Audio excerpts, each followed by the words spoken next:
ఓం గురుభ్యో నమః. మనం ఈరోజు ఒకటి చంద్రకాలనాల చక్రం అని ఉందండి. దాని గురించి తెలుసుకుందాం ఈరోజు.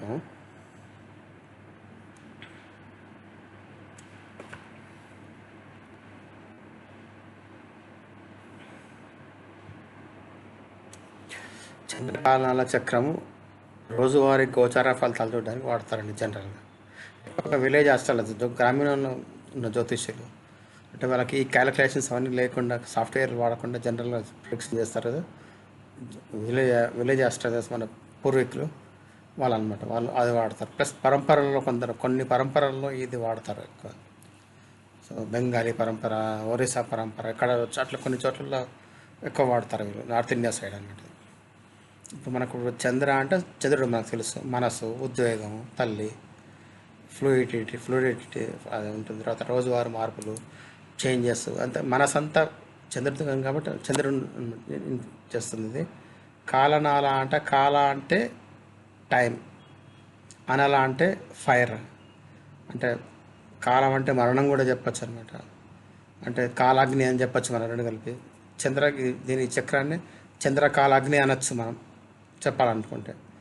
కాలానికి అధిపతి శివుడు కాబట్టి రుద్రుడు, కాబట్టి రుద్రుని శక్తి కింద ఊహించుకోవచ్చు అనమాట మనం దీన్ని.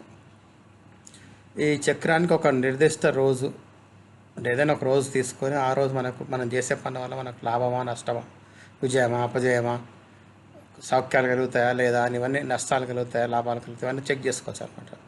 అయితే దీంట్లో స్పెషాలిటీ ఏంటంటే ఇక్కడ అభిజిత్ నక్షత్రం కూడా కలుపుకోవాలి. మొత్తం 28 నక్షత్రాలను చెక్ చేస్తారు ఇక్కడ. జన్మ నక్షత్రము, ఒక జాతకుని జన్మ నక్షత్రము, మరియు ఈరోజు చంద్రుడు ఏ నక్షత్రంలో ట్రాన్సిట్ చేస్తున్నాడో దాన్ని బట్టి ఒక చక్రం వేసి దాని ప్రకారం ప్రొడిక్షన్ చెప్తారన్నమాట. ఇంకే ఇక్కడ చూడండి, నేను 28 నక్షత్రాలు ఇచ్చాను. మామూలుగా 27 ఉంటాయి, కానీ నెంబర్ 22 అభిజిత్ నక్షత్రం అండి. చూడండి, 1 2 3 4 అని వేసేసాను, మొత్తం సీక్వెన్స్ వేసాను. 22nd అభిజిత్. మామూలుగా అయితే శ్రవణ నక్షత్రం ఉంటుంది, కానీ మనం అభిజిత్ తీసుకున్నాం కాబట్టి 22nd అభిజిత్ ఉంటుంది, 23rd శ్రవణ నక్షత్రం ఉంటుంది. అంటే టోటల్ 28 నక్షత్రాలు ఉంటాయి ఇక్కడ మనకు.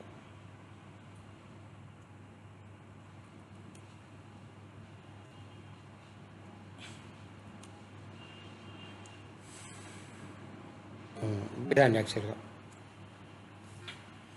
చూస్తున్నారు కదా. ఇప్పుడు ఇక్కడ జెండా ఫ్లాగ్ ఉంది చూడండి, అది ఫస్ట్ నక్షత్రం అనమాట.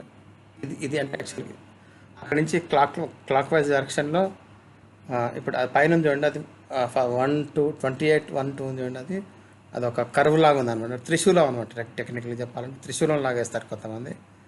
ఆ త్రిశూలం అది 28 1 2 అనేది అక్కడ 1 అనేది స్టార్టింగ్ అనమాట. అక్కడ 1 జెండా ఉంది కదా, అక్కడ ఫ్లాగ్, అక్కడ 1, దాని నెక్స్ట్ 2, కిందికి మధ్యలో వచ్చినప్పుడు 3, ఈ చక్రంలో 4, మళ్ళీ చక్రంలో ఇంకోటి 5 వచ్చింది, 6, మళ్ళీ చక్రం ఇక్కడ మళ్ళీ ఇక్కడ త్రిశూలం ఉంది, 7 8 9 ఉంది, మళ్ళీ 10 11 12 13 మామూలుగా ఉంది, మళ్ళీ 14 15 6 త్రిశూలంలో ఉన్నాయి, 17 బయట ఉంది, 18 19 మళ్ళీ చక్రంలో ఉంది, 20 చక్రం బయట ఉంది, 21 22 23 మళ్ళీ త్రిశూలంలో ఉందండి, 24 25 24 బయట ఉంది, 25 26 చక్రంలో ఉంది, 27 బయట ఉందండి, మళ్ళీ 28 త్రిశూలంలోకి వచ్చింది.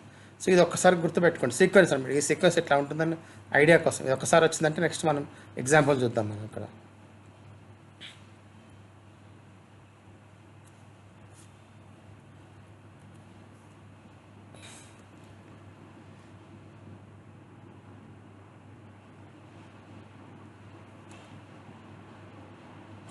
చూడండి, ట్రాన్సిట్ మూన్ అంటే ఈరోజు ఎగ్జాంపుల్ ఈ ట్రాన్సిట్ మూన్ తీసుకున్నాడు. ఈరోజు కృతిక నక్షత్రం ఉందనుకోండి. కృతిక నక్షత్రం మనకు సీక్వెన్స్లో మనం 3 వస్తుంది, నెంబర్ 3 అని లెక్కేసుకుంటాం మనం. అశ్విని భరణి కృతిక 3 నక్షత్రం. నాటల్ మూన్ అంటే జన్మ నక్షత్రము ఈ జాతకం అనురాధ అనుకోండి, అది 17 నెంబర్ 17 ఉంటుంది. ఓకే, సో మనం ఏం చేయాలి, ఈరోజు ట్రాన్సిట్ అంటే ఈరోజు గోచార చంద్రుడు ఎక్కడున్నాడు అంటే కృతికాలు ఉన్నాడు కాబట్టి ఆ నెంబర్ పైన ఫ్లాగ్ దగ్గర పెట్టాను 3, నెక్స్ట్ 4 5 6 7 8 9 10 ఎగ్జాక్ట్లీ సీక్వెన్స్ అంతా చూసుకోండి. అయితే ఇప్పుడు అనురాధన ఇప్పుడు చూడండి, దీంట్లో ఏంటంటే బేసిక్గా ఏ నక్షత్రం అయినా మనం ఈరోజు అంటే జన్మ నక్షత్రం గనక ఈ ట్రాన్సిట్ నక్షత్రం గురించి కనుక క్యాలిక్యులేట్ చేసినప్పుడు జన్మ నక్షత్రం కనుక ఈ లోపల సర్కిల్లో పడింది అనుకోండి, అత్యుత్తమైన పాజిటివ్ రిజల్ట్స్ వస్తాయి. అది కాకుండా ఈ మధ్యలో కోణాల మధ్యలో పడింది అనుకోండి, ఇప్పుడు ఇక్కడ 5, 8, 12, 15 ఇవన్నీ ఉన్నాయి. ఇట్లా పడింది అనుకోండి, అంటే రిజల్ట్స్ యావరేజ్ రిజల్ట్స్ వస్తాయి. ఈ త్రిశూలంలో పడ్డాయి అనుకోండి, పడితే నెగిటివ్గా వస్తాయి రిజల్ట్స్ అనమాట. సో ఇప్పుడు మనం ఈ ఎగ్జాంపుల్ ప్రకారం మనము ఈ జాతకునికి 17 ఎక్కడ ఉంది, మనకు 17 అనేది త్రిశూలంలో ఉంది కింద.